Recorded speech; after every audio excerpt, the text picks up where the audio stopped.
Može od Šabana nešto.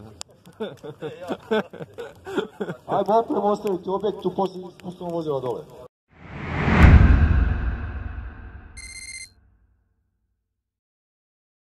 Pozdrav drugari, danas smo u Lazarecu, došli smo kod naših drugara Airsoft Team Aska u Lazarevac. Evo naš drug Žulja će objasniti ukratko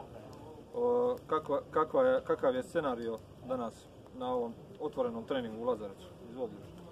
Danas ćemo ovdje u stvari prvo da pozdravim sve subscribere kanala. Ja sam Žulja, team leader Airsoft Team Aska koji postoji u Srbiji, evo već gazimo 11. godinu. Danas 23.2. združeni trening prvi u ovoj godini gdje Team Aska je nosioc organizacije uz pomoć starijih i renomiranih timova Big One, Smederevo i Mambi organizujemo združeni trening ovdje kod nas na terenu Borići u Lazarevcu. Očekujemo, trebalo bi da se skupi po prijavama negdje blizu 250 ljudi. Trening neće biti samo standardno kao trening zarad pucanja i svega, bit će malo edukativne prirode.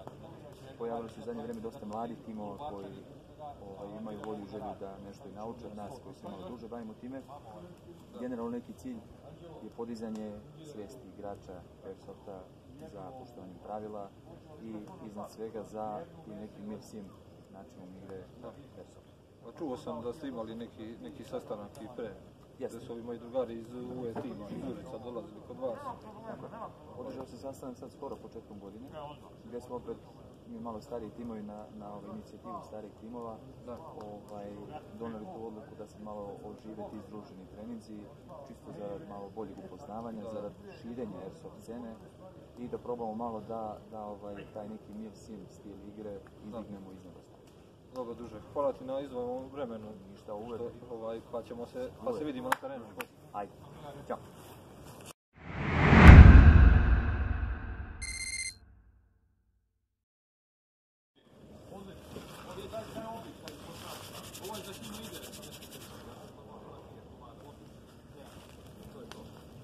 Vibaga nas koliko? Igore, vidi se da ne dolazi.